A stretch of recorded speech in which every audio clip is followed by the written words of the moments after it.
Night out at the Lost Bar. There's something about new beginnings that feels both exhilarating and terrifying at the same time.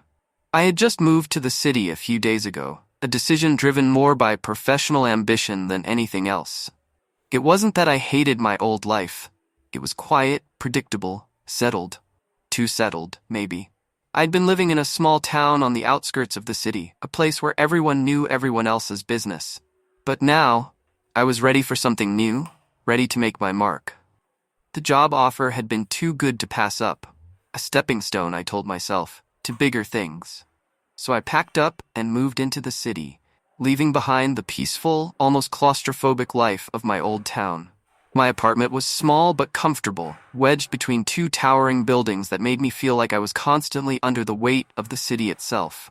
I was alone, and yet I could hear the hum of life around me, people passing by on the street below, cars honking in the distance. On my third night in the city, some of my new colleagues from work invited me out. I thought it was the perfect opportunity to loosen up, to get to know them better, maybe even make a few friends. We met somewhere downtown, a place bustling with life, the neon lights flickering overhead as we walked through the streets, laughing and joking. They were a friendly group, Chris, the loud one, always cracking jokes, Elena, who seemed quieter but sharp with a biting sense of humor, and Jason, the one I had connected with the most, someone who seemed just as out of place in the city as I felt. We walked through the crowded streets, the glow of shop windows and bars casting long shadows on the pavement. "We should find a place to sit," Chris said at some point, stretching his arms out and yawning dramatically. "I could use a drink." "Yeah, somewhere with good food," Jason added. "I'm starving." We wandered for a bit, passing one packed bar after another, none of them quite what we were looking for. We weren't in a hurry, though. The night was young, and the conversation was easy. At some point, as we turned a corner, I heard something. A faint sound coming from an alleyway between two tall, grimy buildings. It wasn't anything clear, just a sound, like a low hum or murmur. I turned my head toward the alley, squinting into the dimness. "Hey, hang on a sec," I said, almost to myself, stepping away from the group. I glanced back at them, but they were too absorbed in their conversation to hear me. Curiosity got the better of me, and I took a few steps into the alley, peering into the darkness. Nothing. Just a narrow passage lined with dumpsters, the walls grimy and damp. But there was something about it that felt off, something that tugged at me.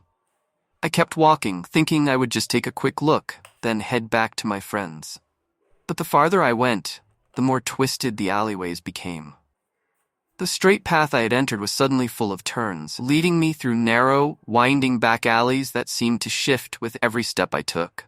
I should have turned around. I should have called Jason or one of the others.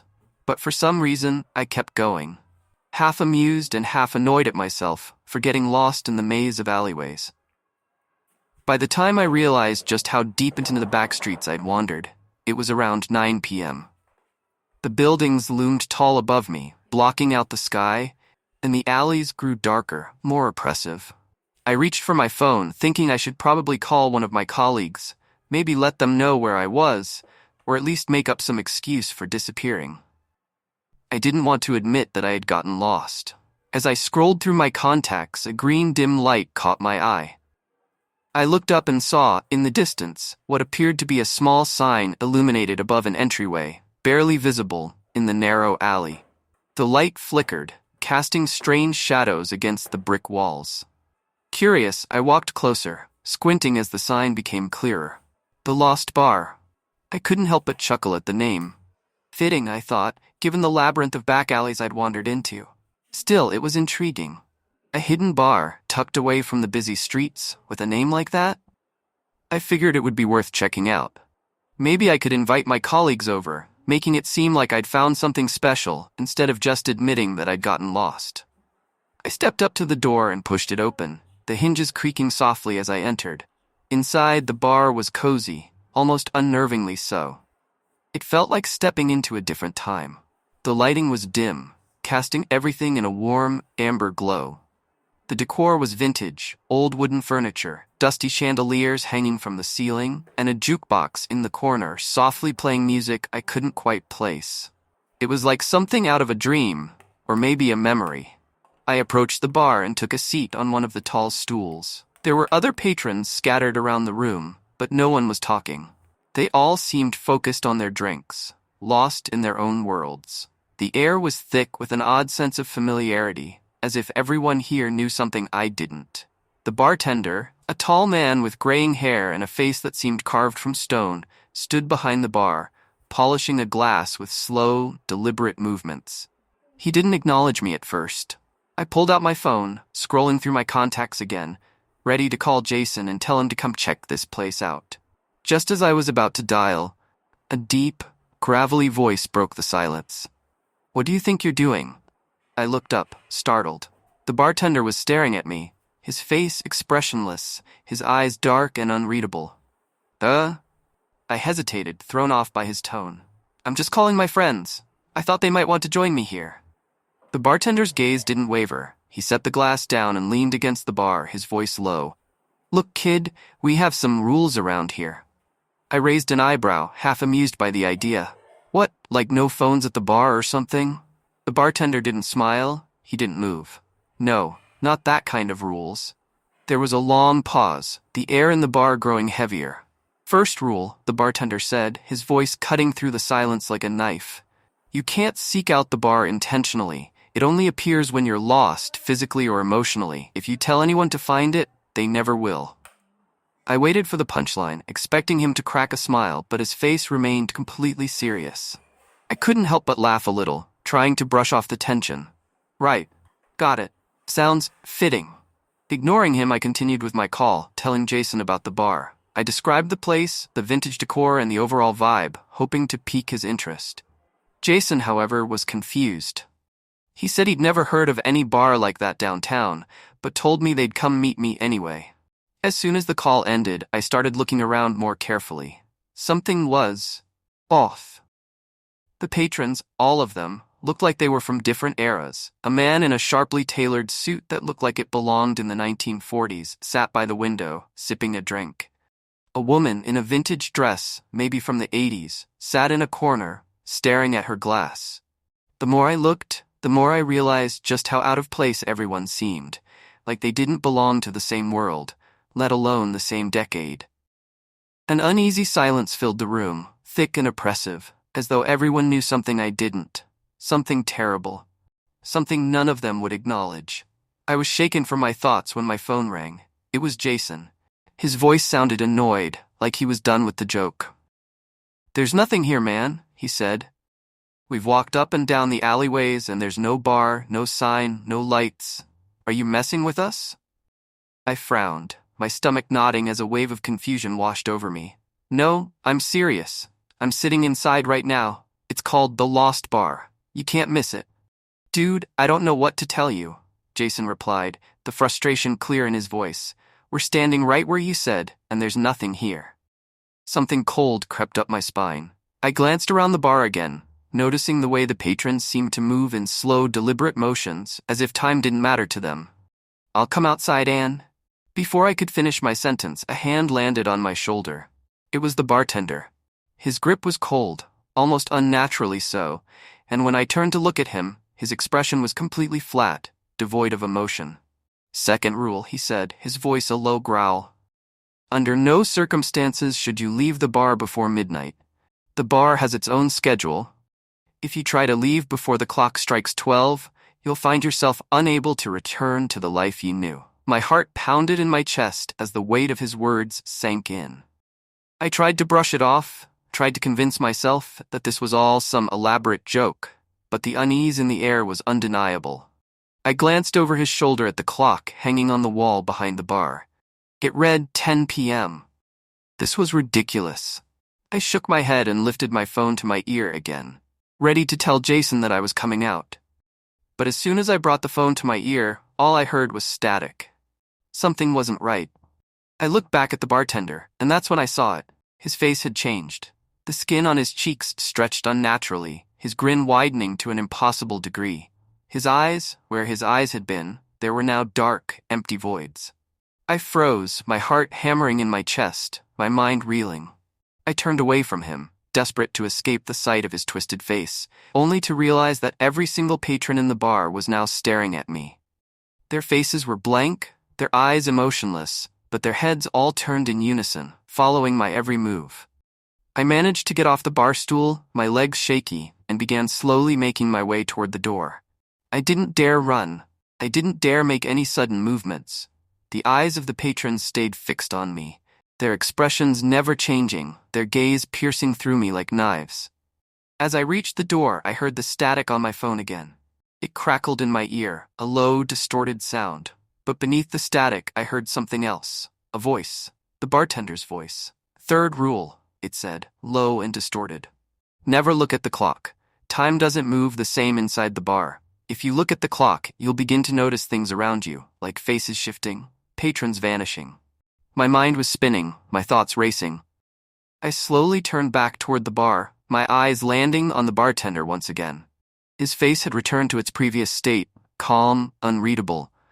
But I could still see the flicker of that grin, the hint of something terrible lurking beneath the surface. This wasn't a joke. I stepped away from the door, my heart pounding in my chest. I couldn't leave. Not yet. Not before midnight. I walked back to the bar, my head down, avoiding the gazes of the patrons, avoiding the clock. I could feel the weight of their stares. The football player yelped as he was lifted into the air by an invisible force, disappearing into the trees. The screams turned into a garbled mess, then cut as several loud, cracking sounds echoed through the darkness. It was my turn to scream when a waterfall of blood came pouring down, soaking the leader from head to toe. He jolted back, losing all his composure. In a pathetic display, he tripped over his own feet in panic to get away. Sobs started at the same time as the pleas for his life, then demanded to know what was going on. Mr. Walker took a step forward. The leader's left leg twisted like a dish rag. He screeched, body twitching in pain. Another step destroyed his right arm. In a flash, there was nothing left but explosion of fleshy pulp. No matter how gruesome the sight was, I couldn't bring myself to look away. Even with his injuries, he was able to drag himself along, tears freely flowing down his face, washing away some blood. Mr. Walker let him crawl along the rough forest floor, leaving a trail of blood behind. Even if he got away from the monster so close by, he was a goner from his injuries. Somehow he knew that. He still wanted to get some last words in. The person trying to be a monster easily cracked when he came across a real one. "What are you?" he whispered, sounding like a child. "Anne, please take Maggie and bring her home." Mr. Walker hadn't turned his head to address me. I think if he did, I might have fainted. Since my best friend was so small, I could get her in my back. I didn't stop to see what else happened in those woods that night. My heart simply couldn't take any more. All my muscles ached, and I was drenched in sweaters by the time I loaded Maggie into my truck. Wasting no time, I rushed away from the party, away from that forest. It was a miracle I didn't get a speeding ticket. I should have just dropped her off at home and left without ever going back to that house after what I saw. It took some effort to get her tucked into bed. I wasn't sure what they gave her or how much, so I made sure she was sleeping on her side. That's what you do with a drunk person, right? I cursed, realizing I left my phone in the woods. I should have gone home. It just didn't feel right to leave my best friend in such a vulnerable state. I stayed in her room all night, watching over her. Bored out of my mind, I found myself looking around her room, staring at the items on the shelves. I never realized until then how many interests of ours we have because of each other. She had a book series I had just gotten into because she recommended them, and she owned DVD box sets of shows I had suggested to her. Monster father or not, it would hurt if I had to lose my best friend because of tonight. Near dawn, the front door opened. My body tensed up hearing footsteps come up the stairs. My heart beat hard in my chest as the door opened a crack, a set of cold eyes staring into the room. The reflection contorted, twisting into strange, unnatural shapes. The bartender's face stretched and distorted, his eyes empty, hollow. His grin was wide, impossibly wide, and his reflection was staring straight at me. Through me. I felt my heart skip a beat, my breath catching in my throat. I couldn't look away, but I knew I couldn't speak. Don't speak. With a great effort, I tore my gaze away from the mirror and stared down at the bar, my hands trembling around my glass. I couldn't say anything. I couldn't break the rule. I took another sip of whiskey, trying to steady myself, trying to pretend like everything was normal, but nothing was normal. I needed to stretch my legs to get away from the mirror, so I stood up and wandered a few steps away from the bar, careful not to glance toward the reflection again. After a few moments, I heard something, a faint tapping sound, like someone drumming their fingers on the bar. I turned toward the source, and there he was. An old man sat at the bar, hunched over, his face hidden beneath the shadow of a wide-brimmed hat. He didn't move, didn't speak. He just sat there, his hands resting on the bar in front of him. My heart raced as I remembered the fifth rule. If an old man sits next to you at the bar, you should always offer him a drink. I didn't hesitate. I rushed back to the bar, my mind screaming at me to obey the rule. "What would you like to drink?" I asked, my voice barely steady. The man didn't respond. He didn't move. For a long, agonizing moment, I thought I had done something wrong. But then, slowly, the old man turned his head toward me, revealing hollow black sockets where his eyes should have been. His mouth opened, but no words came out. Instead, I heard a distant, echoing scream, building in intensity until it filled the room. Panic surged through me, but I didn't falter. I grabbed my own whiskey glass and slid it across the bar toward the old man. The scream stopped. The man turned back to face the bar, the black voids of his eyes staring straight ahead, as if nothing had happened. I looked around the bar, but the other patrons hadn't reacted at all. They were still minding their own business, as if the old man and his scream had never existed. I couldn't take it anymore. I needed to leave. I turned toward the door, knowing that midnight was approaching, but unsure how much time I had left. I glanced at my phone, hoping to check the time, but the screen was black. It wouldn't turn on, no matter how many times I pressed the button. My heart pounded in my chest as I turned to the bartender. "What time is it?" I asked, my voice hoarse. The bartender's eyes locked onto mine, his expression unreadable. "Good," he said softly. "You followed the rule." He paused for a moment, then added, "It's 11:30 p.m. Relief flooded through me. Just 30 more minutes. I could make it. I could survive this. The clock on the wall continued to tick away in the background. Its sound strang and muted, as if it was coming from somewhere far off, even though I knew it was just behind the bartender. 30 minutes, and then I could leave this nightmare behind me. I asked for another glass of whiskey, and the bartender obliged. I took a sip of my whiskey, trying to calm the trembling in my hands. The warmth of the alcohol did little to ease the knot of fear tightening in my chest. My eyes flickered toward the mirror behind the bar, but I quickly averted them. The reflection of the bartender, contorted and wrong, still burned in my memory. I glanced at the patrons around me. They were all still absorbed in their own worlds, their expressions distant, their movements slow and deliberate. It was like they were moving through water, stuck in some kind of suspended animation. But even now, none of them seemed to acknowledge my presence. None, except for the bartender. I drummed my fingers against the bar, forcing myself to breathe slowly, trying to keep my thoughts grounded. I needed to focus. I couldn't afford to break another rule.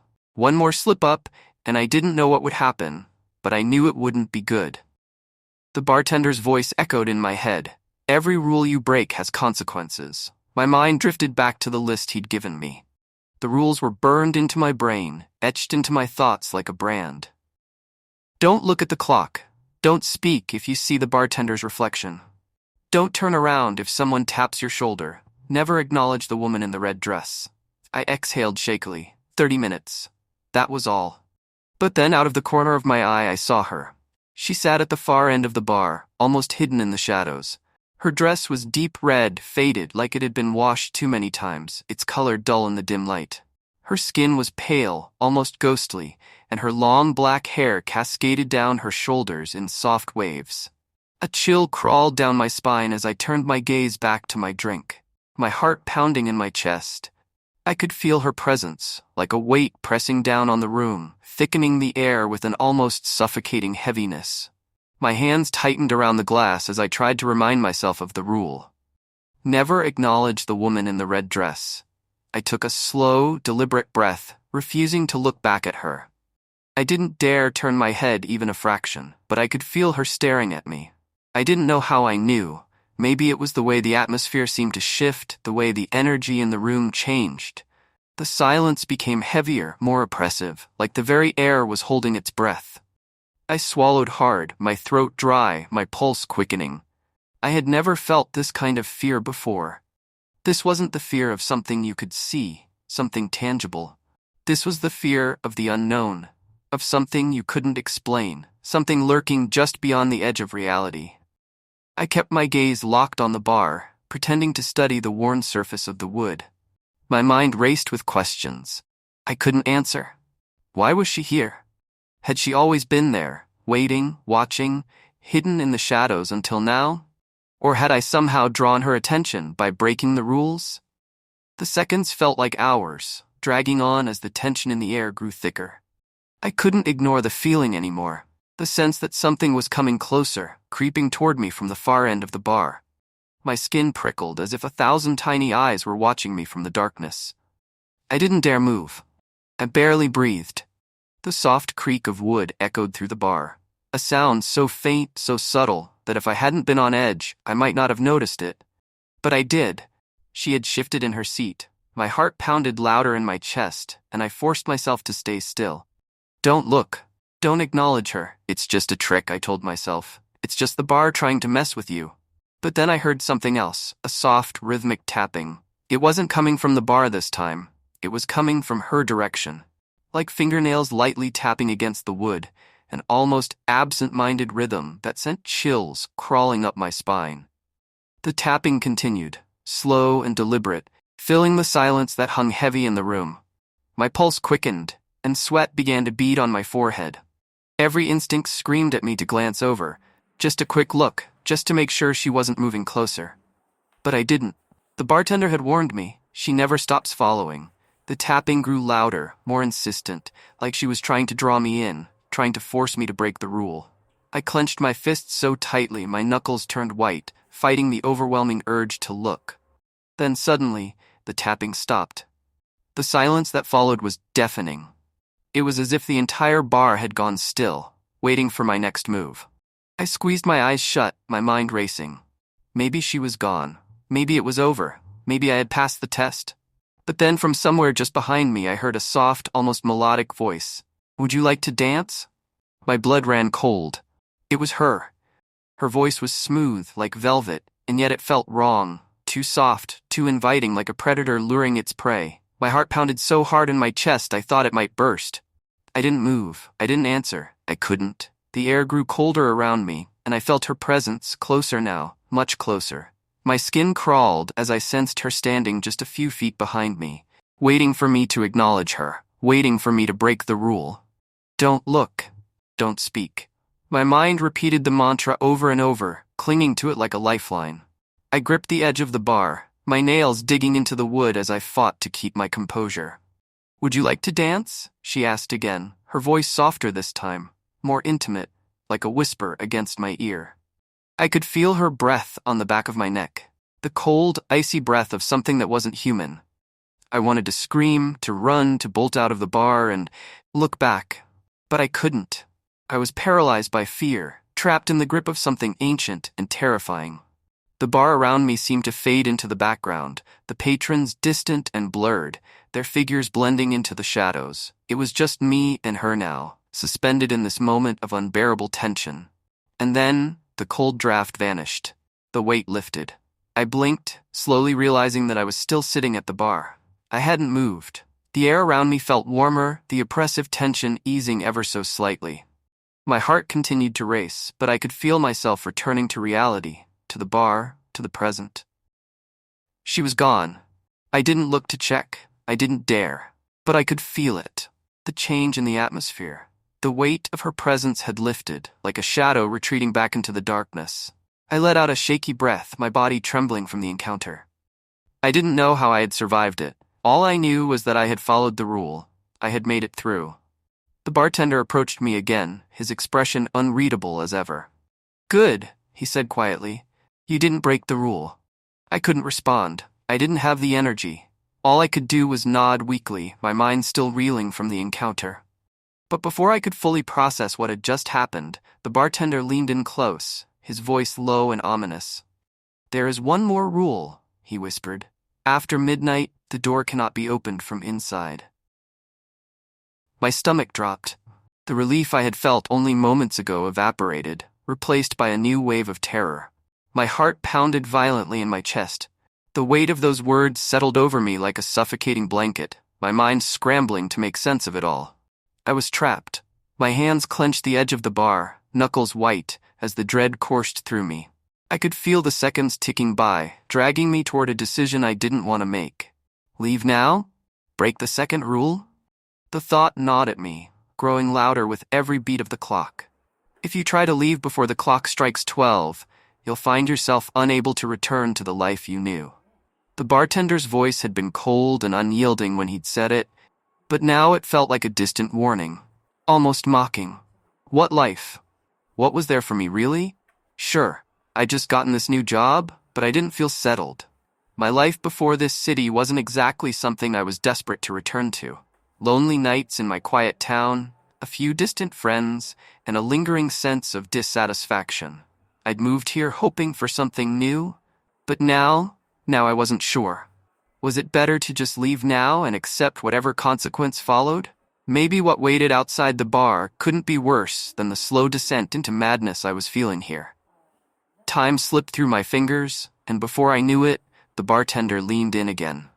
"It's almost midnight," he said, his voice devoid of any emotion. My pulse quickened, panic surging through me. I couldn't decide. I couldn't think.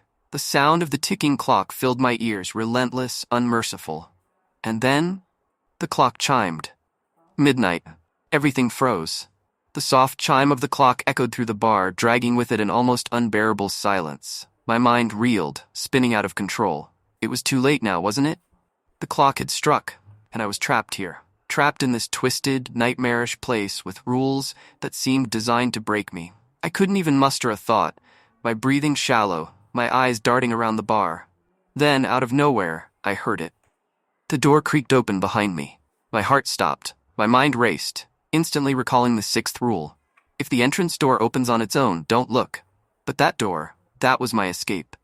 The rules blurred in my mind, conflicting with my desperate need to leave. Who opened the door? How? The question echoed inside me, but the answer didn't matter. This was my chance. It had to be. A cold draft swept into the bar, chilling my skin. The air grew heavy, colder by the second. I could hear faint footsteps now, soft, deliberate, drawing closer. Each step seemed to reverberate inside my skull, as though the bar itself was amplifying the sound. And then the faintest hint of breathing. Slow, steady, almost imperceptible. But there. Something was there. I squeezed my eyes shut, fighting the primal urge to look behind me. Don't look. Don't look. The cold grew more intense, creeping up my spine, as if a presence was looming right over my shoulder. I could feel it, standing just inches away, watching me. My legs trembled as I slowly slid off the bar stool. I had to move, had to get out before it was too late. My mind was screaming at me to run, to bolt for the door and never look back, but I forced myself to stay calm. My heart pounded in my chest, so loud I was sure the whole bar could hear it. Then, I felt it, a light tap on my shoulder. The 8th rule pulsed in my head like a warning siren, urging me to ignore the icy fingers that had touched me. My heart was racing, my palms clammy as I took a hesitant step toward the open door. The cold draft beckoned me, pulling me toward the exit, and yet, the air felt thick, weighted down by the presence that was still just behind me. I couldn't look. I couldn't acknowledge it. The rules were all I had now. I took another step. The cold draft intensified, freezing my breath as it came out in shaky gasps. My feet felt heavy, like I was dragging them through a thick fog. The footsteps behind me grew louder, closer, the presence pressing down on me with every step I took toward the door.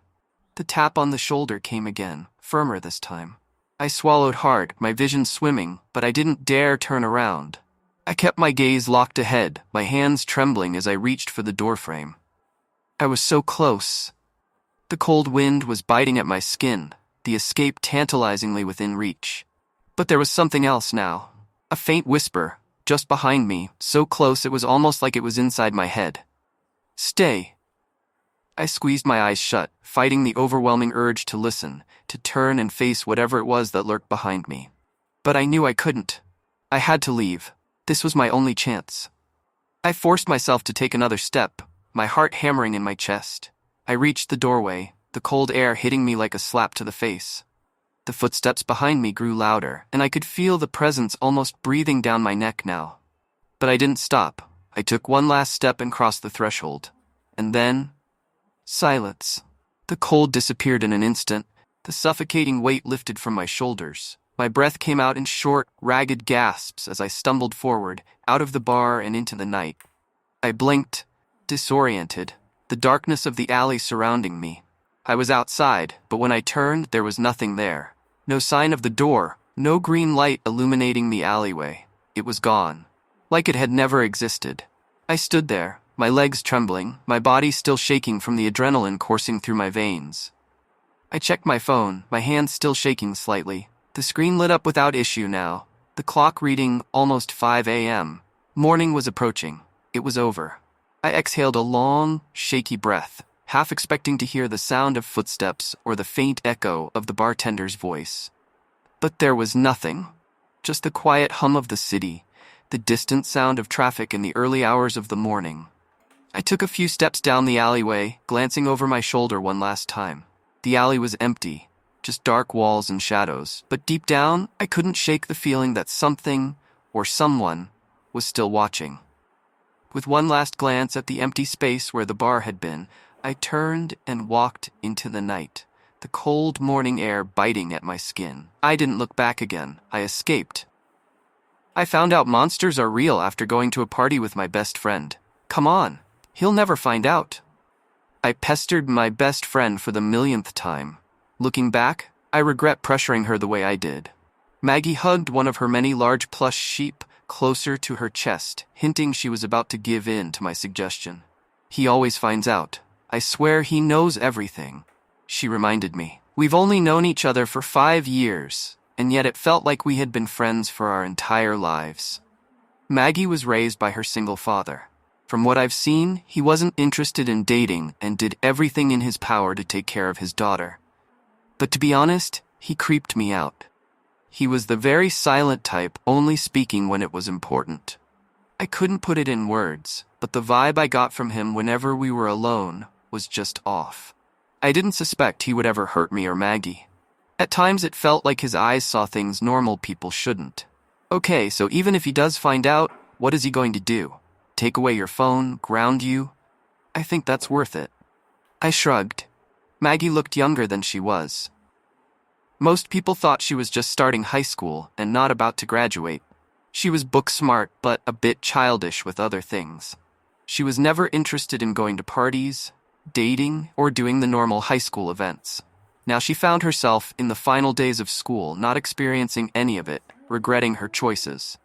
She wanted to go to a big year-end party before prom the students held every year on an abandoned farm nearby. The local police turned a blind eye to the party as long as no one got hurt and the bonfire stayed under control. I suppose? Let me think about it for one more day, she said, but I was done listening to excuses. I'll pick you up at 8. We'll tell your dad you're staying at my place, and my parents work nights so they won't notice I'm missing. Finally, she relented. To celebrate, I asked for the last can of cream soda in the fridge. I would need to go down the stairs to get it. Sounds of a table saw came faintly from the garage, so I knew I would be in the clear. I was halfway back up the stairs with the cold can in my hand when the sounds stopped. Maggie's father appeared behind to be at the foot of the steps covered in sawdust from working. I froze in my tracks, wondering how he moved so fast. He builds custom furniture that I heard sell pretty well within a certain circle of people. The pieces all looked pretty basic to me, so I didn't understand it myself. Anne, what were you two discussing? He asked in an even monotone voice. He was tall, stern, with thick black hair that matched Maggie's. His eyes were cold as ice, and I still wasn't used to him staring in my direction.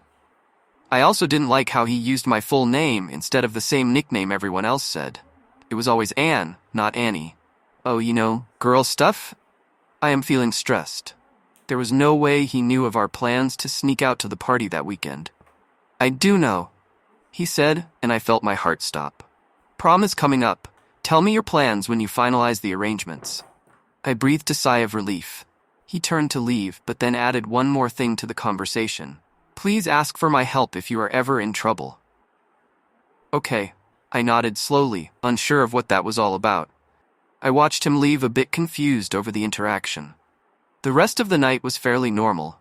We talked about how the party might go, then the last few assignments of the year, and finally a small mention of prom. I've had a few people ask me out, but I refused them. A few guys in the small anime club asked Maggie, but she saw them all as friends. After rejecting half the members, the club had slowly been pressuring her to leave the group. I could tell it bothered her.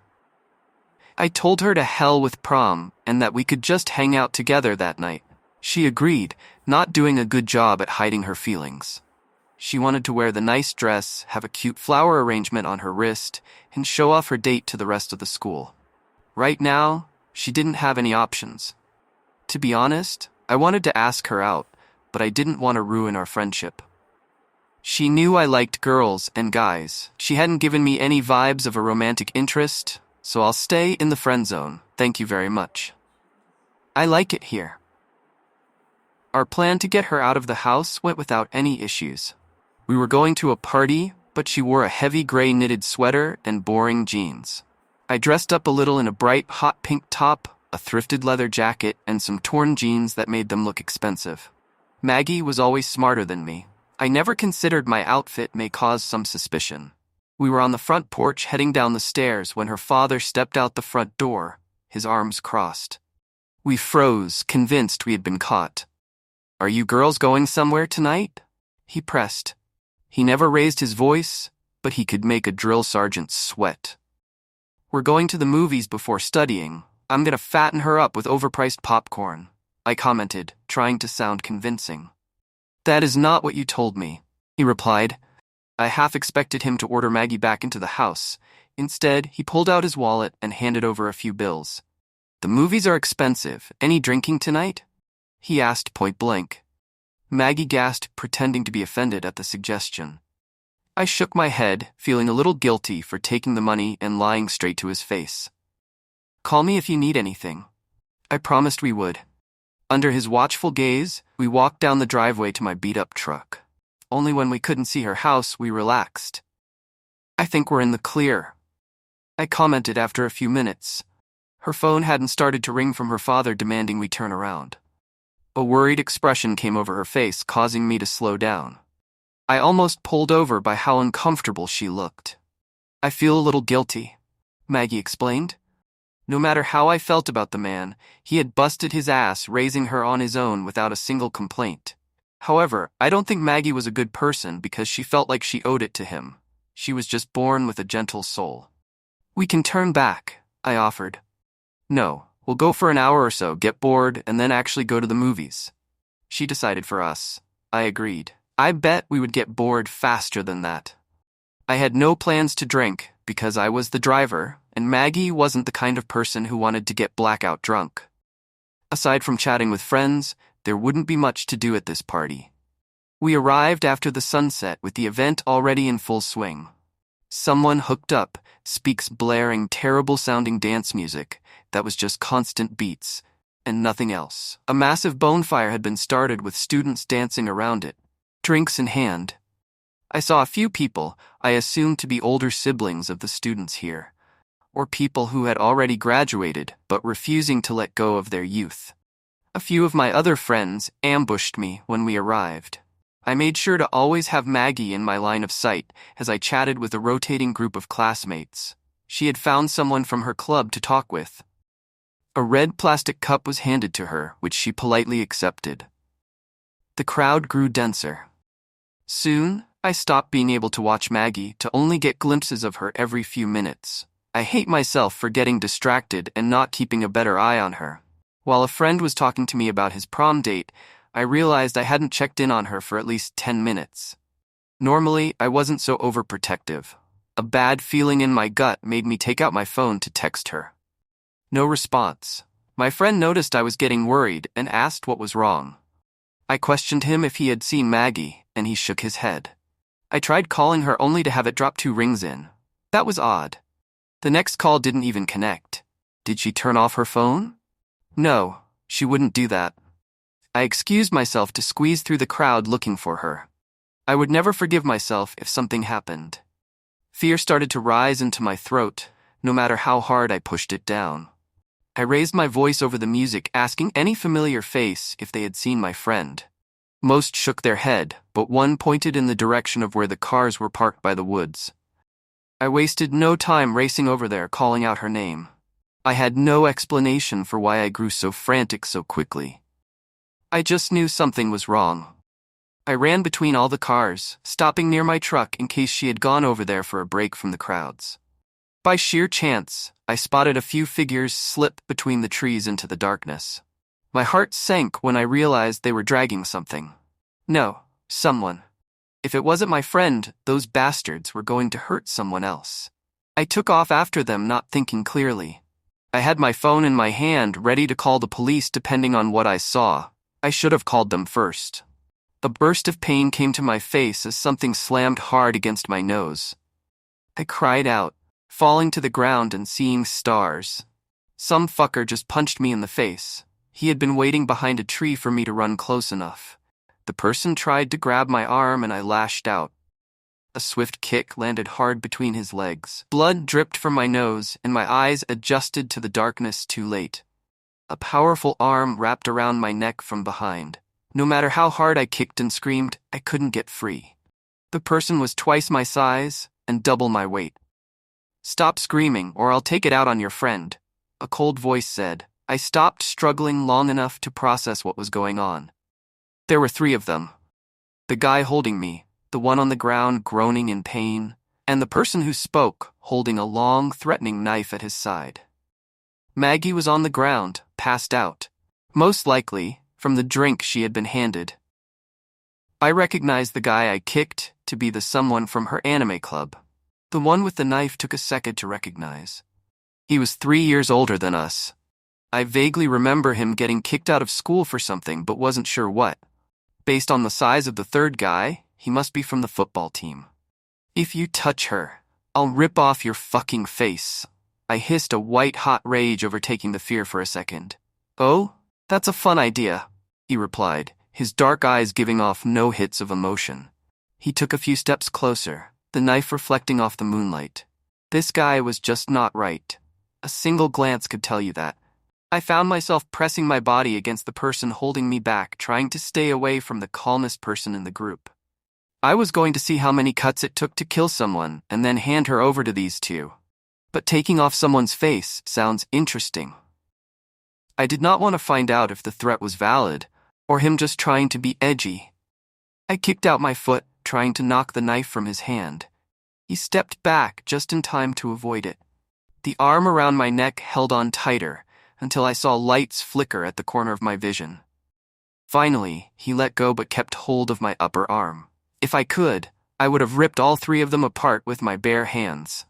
I cursed the fact I had all this rage trapped in such a small body. "You're joking, right?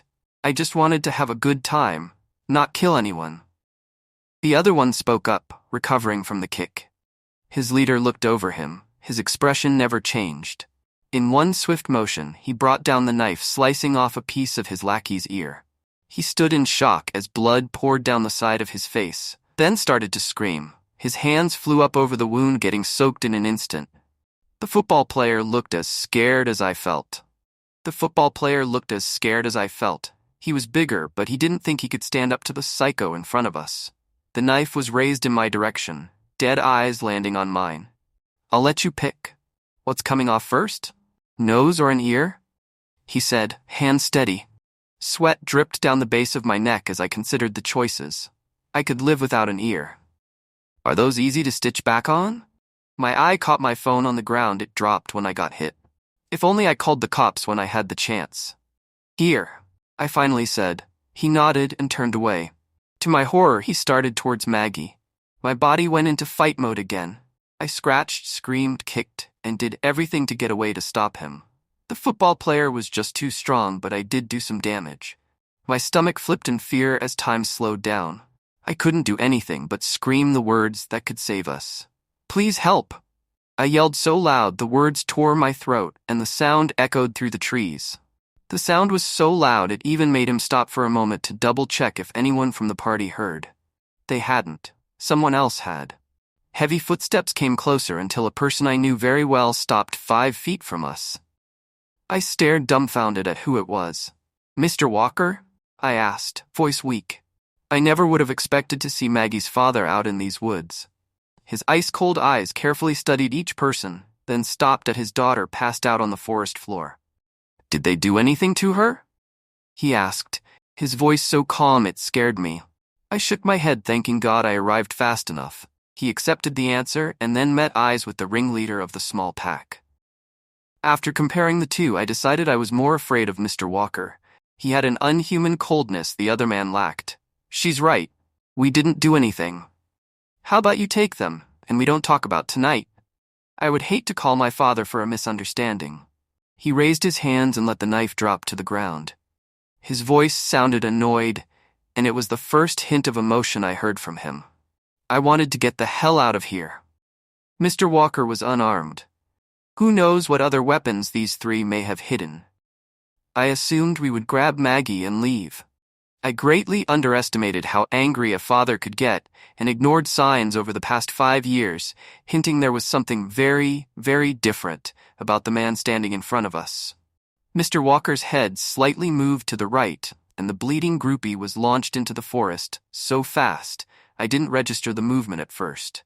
A confused look came over the ringleader's face as his head moved, expecting to see the groupie still there. Mr. Walker twitched his head upwards, never taking his eyes off his main target.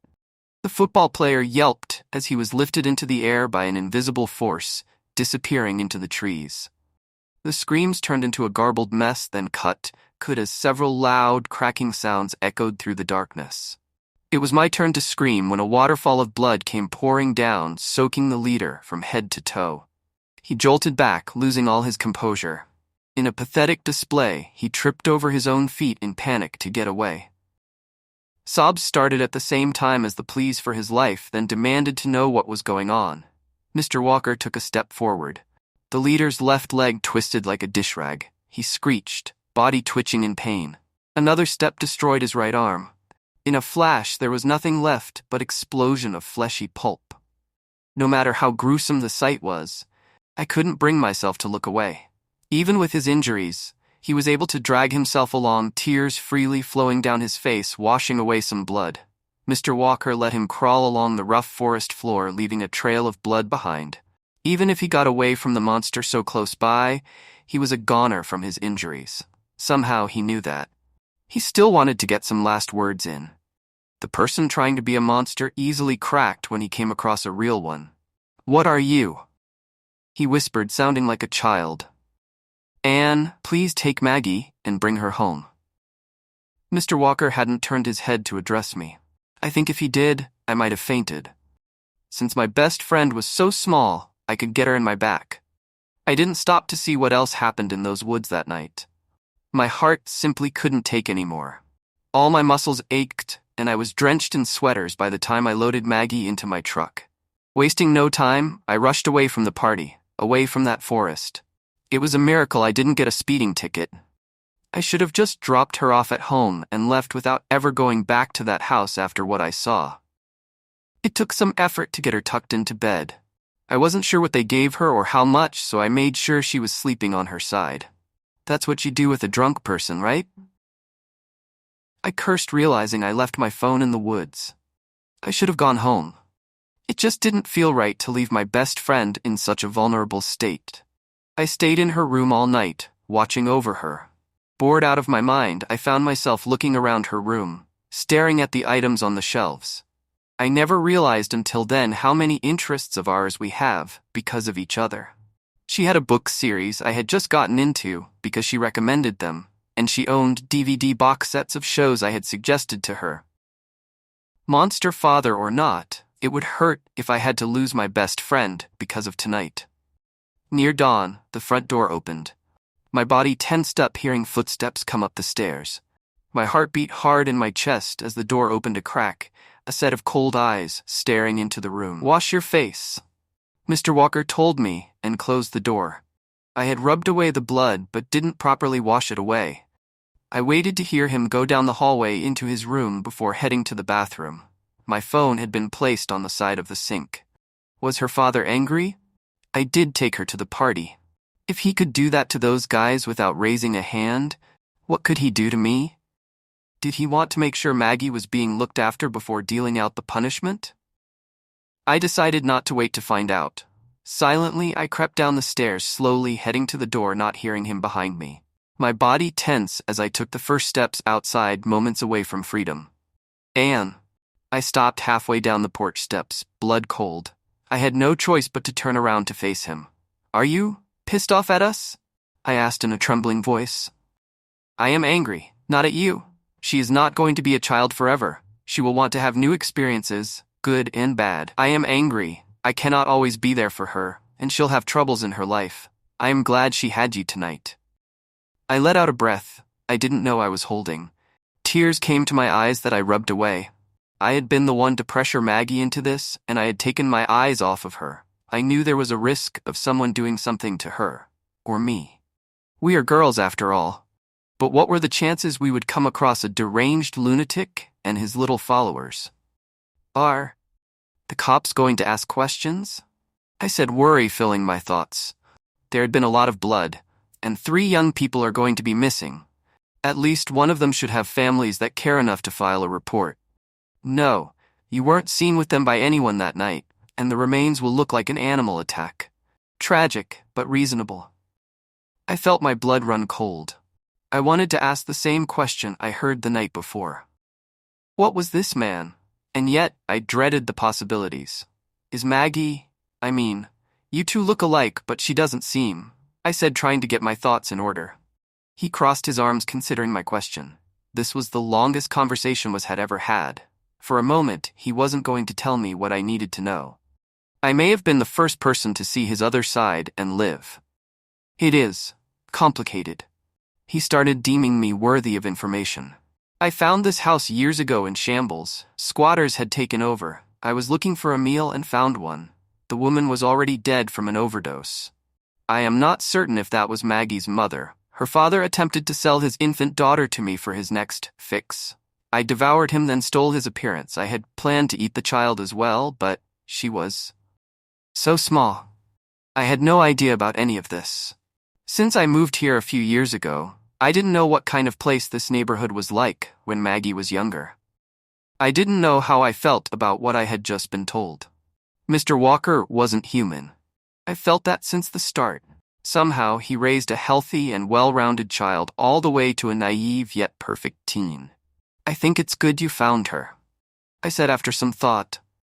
He shifted on the spot, appearing uncomfortable in a rare display of emotion. Killing a person is stealing away all the choices their life may have held. I didn't just steal his life and appearance. I took away any possibilities of him getting his life back on track. I've considered if it would have been better for Maggie to be raised by a human, regardless of his hardships.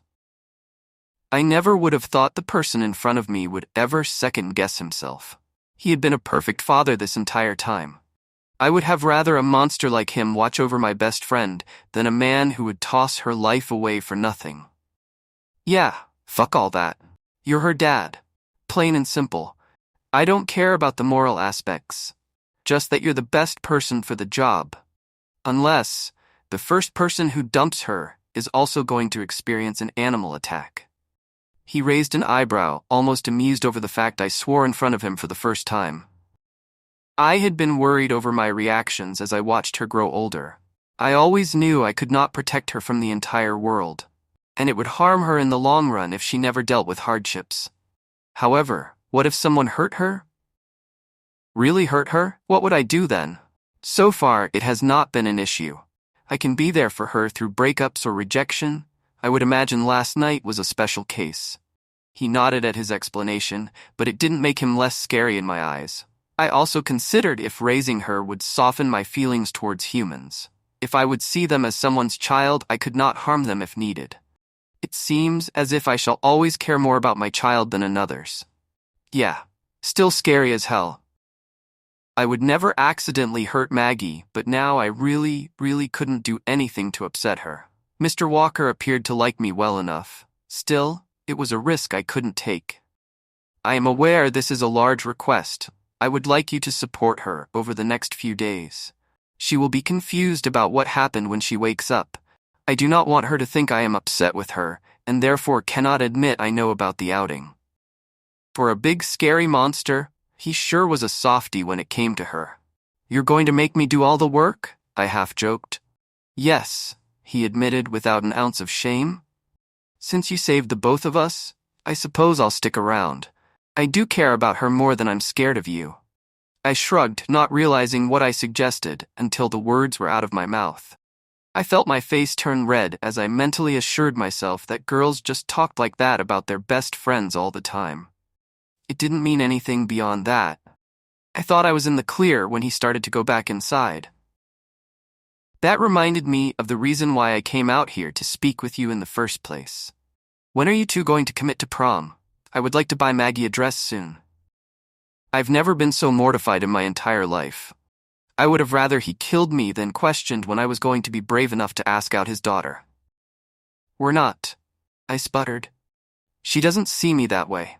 I love you both no matter how dense you are. Ask her out before I tell her for you. He threatened. You wouldn't dare.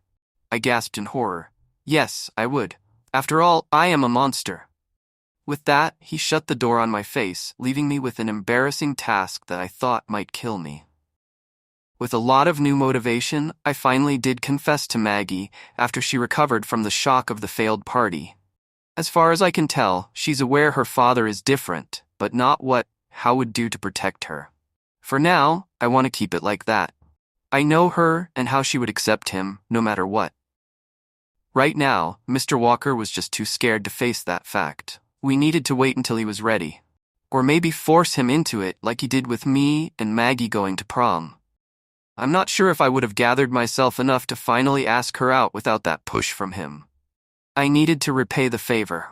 He is a monster. No doubt about that. He killed 3 people, and framed it so perfectly everyone assumed it was a random animal attack like he planned without any questions.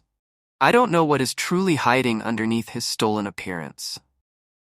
Sure, he still scares me, but as long as I can be with the person I care about the most, I think I can deal with a future monster father-in-law. Do comment in comment box which story you like more, and don't forget to subscribe this channel. We will meet soon in next video.